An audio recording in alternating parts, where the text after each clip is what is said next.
Welcome again to another episode of WSXM channel. I don't know, my name is Stefan. Thanks for watching, thanks for returning. If you like, if you love the channel and you're returning, just tell a friend, like, comment, share, and subscribe. So let's dive into tonight's video. So President Macron was given an interview, and they posed a question to him about the Sahel nation, Mali, Niger, and Burkina Faso, and they asked him if he think he make a mistake with these countries. But take a listen to his response. It's in French, but I didn't get a chance, time enough to translate it. But I put up English subtitles for you guys so you can get to understand what he's saying, and then we're gonna dissect what he said. Take a listen. Boom. Le Niger et le Burkina Faso ont tourné le dos à la France au profit de Moscou notamment. Depuis le discours de Ouaga qui était plein d'espoir, vous, est-ce que vous avez des regrets par rapport à ça?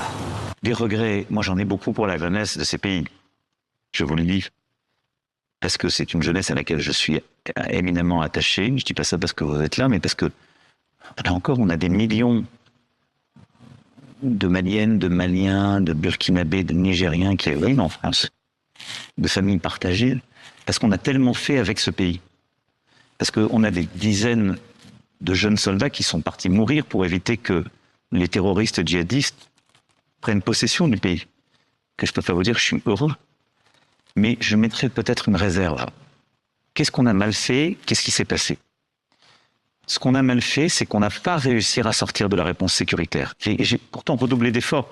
Le premier sommet que je fais en juillet 2017 avec tous les présidents de ce qu'on appelait à l'époque le G5 Sahel, j'ai dit, il faut mettre des projets, il faut de la gouvernance, il faut qu'on a... Parce que sinon, dès qu'on arrête un groupe terroriste, il arrive à réattirer des jeunes parce qu'il n'y a pas d'espoir. Et on a un peu payé le prix de la mauvaise gouvernance politique, c'est-à-dire qu'il y a un système politique dont les jeunes ont voulu se débarrasser, je ne veux pas généraliser, dont certains ont voulu se débarrasser, et on a été emportés avec. Mais on n'était pas là par connivence, on était là parce que ces responsables politiques élus par leur peuple nous avaient demandé de les protéger. Et la CEDEAO nous avait demandé de la protéger face au terrorisme djihadiste.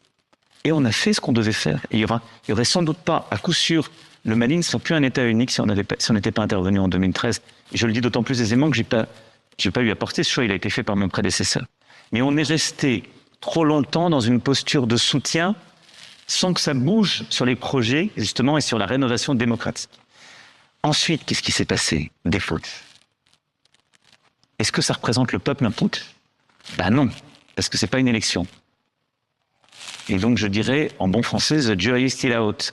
Parce que la jeunesse, elle s'est pas exprimée, elle n'a pas voté. Et au bout de quelques années, moi je n'ai pas commenté les choses, comme ils voulaient plus lutter contre le terrorisme, c'est retiré. Il y en a choisi, il y en avait plus. Mais je constate qu'aucun d'entre eux, contrairement à ce qui s'est passé au Gabon, n'est pressé de faire des élections libres. Et qu'est-ce qu'ils ont fait au bout de quelques années? Ils ont été appelés l'assureur en dernier ressort de leur sécurité, pas de la sécurité de leur peuple, les Russes. Qu'est-ce qu'elles font, ces milices russes? Parce que ce sont des milices privées et publiques. Elles mettent la main sur les ressources et elles protègent les putschistes. Mais elles ne se battent pas contre le terrorisme et elles ne protègent pas les gens.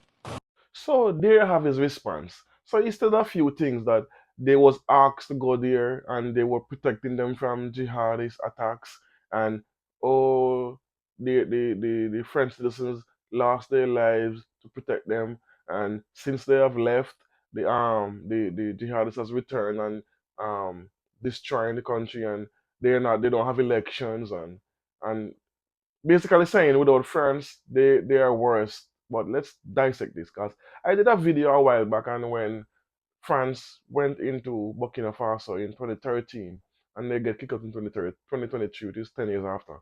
But when they arrive in the country, not only them, other imperialist countries, the death toll has risen every year since they have been there. But according to them, they have the most sophisticated army. So if you have these tools, all these gadgets, all these latest weapons, drone and all this, how is it the country got over 40% of the country was taken over while they was there, and all these people losing their lives and migrating because it was done deliberately. And he's talking about finances. Let's talk about finances and their so-called help. Let me take one example. Niger produce one of the produce some of the most uranium, and the market value for uranium is 200 euro per kilo, while he was paying up to 2020 up till 2022 80 cents per kilo for uranium. So they were making almost, I think, not only on uranium, but they were making roughly around $1.5 billion annually from Niger alone. Not to mention the other 13 colonies, includes Burkina Faso and Niger, but before they break away. So they was kicked after they got kicked out. Burkina Faso, the ruling leader, Burkina Faso, Ibrahim Traore, retook 30% back after 40% they have lost of land, and open up schools, open up businesses. So why is it, if you was so interested in these countries um to be upbuilt, why did they was robbing them blind? One, two, why didn't you invest back into the money in the country? Three, and why did you leave them? Not why did you leave them. Why didn't you upgrade their military instead of selling them? According to Abraham Chori, he said this in a video I did a while back as well, where he stated that they sell them only damaged weapons and old weapons that doesn't work anymore. If it's not, it wasn't until like I kicked out and then Abraham Chori buy weapons from China, Russia, Egypt, Morocco, and Brazil. That's how he get to upgrade his military, and that's why he can then don't defend themselves. Like I'm talking about the whole entire Sahel nation, and he's also blaming Russia for coming in and basically taking up resources, like holding resources hostage to help these countries, which is a blatant lie because ABM Chori have nationalized the gold mine, and so a few other mines nationalized. The oil is owned completely by the leaders. I think 98%, and they put about 2% to the citizens. He does buy an oil field in storage in Ghana. So this has been done in the last 3 years. So this idea that like Russia is taking over the resources is a complete and utter um false narrative, because he's also planning to nationalize more mines like the copper, the copper, the aluminum, and those other natural resources that as well Mali and Niger is doing. So these are all lies. And this is the condescending. He's so condescending in this and saying as if we need them, we don't know how they need us, which is a complete and utter lie, because without these three nations, the French economy would be in shambles. I'm telling you, because there was the 14 colonies that the French was over. They are still sending. They still have their current. They still have the CFA franc. All 14 of them using the CFA franc, and they have to deposit that CFA franc in the French central bank, and then they get it back. They have to take a loan on it and their own money. Not only that, because when they was giving the half independence, the so-called independence to these nations, they put it in writing that every resources that comes from the earth and minerals that come from the ground in these countries, France have all rights to it first before anyone else can get crack at it, which means anything they're selling, anything they dig up, gold, uranium, aluminum, copper, they have to sell it to France, and if France doesn't want it, then they can sell it to elsewhere, which they never refuse it. So I'll tell you, they were paying 80 cents and 80 cents per kilo for uranium when the value was 200 euro. So that will show you how much of money they make annually, and that over the past 10 years, they make roughly around 12, 12 to 15 billion dollars on just uranium alone from just one country. So can you imagine how much money they pumped into um the French economy? And if the Burkina Faso, Mali, and Niger is planning to give up the CFA franc and have their own currency, when this happens, it's going to be even a bigger blow, because they no longer have to deposit their cash reserve in France, in the French bank, central bank, and then that interest they don't get it. It stays there, and they have to borrow back their own money, and then pay interest on that money. So they're getting robbed left, right, and center.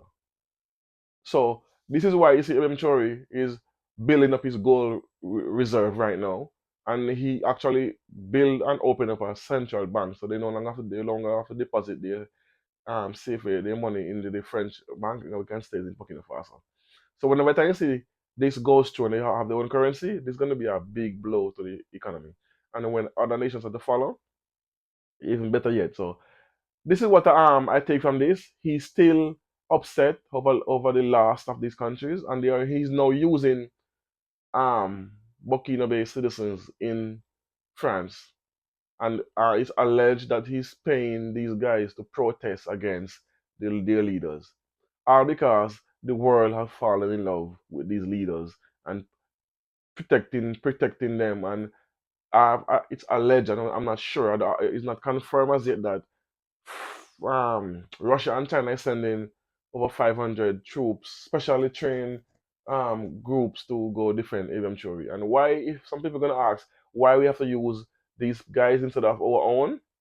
That's the problem. We cannot trust some of these other the ECOWAS, for specifically ECOWAS, which includes, I think, Senegal, Cameroon, Nigeria, Ghana, um, who again?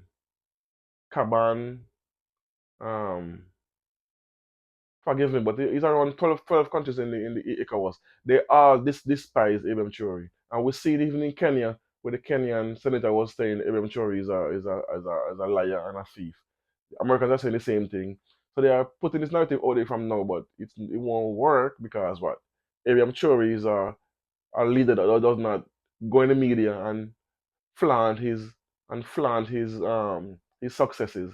People does that for him because they know what he's doing is for his people. And he always say his famous quote, homeland or death. That's Ibn Chori's favorite quote. So anyway, what do you think about this? Even in the face of all this evidence of the growth of these countries, they're still denying and saying these countries are overrun by jihadis. These countries are losing their citizens by from jihadist attacks, and these countries are not flourishing. They're still painting this narrative. It blows my mind, but they're still trying to paint this narrative. Anyway, oh, before I cut off, he also stated that they don't have any election and the citizens don't get to vote who they want to be in power, which is also another blatant lie because Abraham Chori took power in 2022 and said that he's gonna in 2 years' time he will turn over about the country to the civilians. But when the time came, the citizens, the entire country protested. Eventually, you cannot leave. You have to stay in power and continue doing your works and build nation building. The citizens of the country that he's talking about demanded he stayed in power. So how is it not going to say they don't have democracy? All because the people choose who they lead. That's democracy. Because if the entire population chooses him to be their leader, who is anyone else to come and say, "Oh no, that's not democracy"? You know why? Because when you have the so-called vote and they have the Congress or the Assembly, they can put people in there to derail and put put distract the leaders from actually nation building. And they can do that no longer. So that's what hurting them the most. They cannot implant puppets in these countries to in the government to run and look out for the imperialist interests. That's what they are afraid of the most. So anyway, let me know what you think about this. Do you agree, disagree with my analysis? Let me know what you think about this in the comment section. Boom.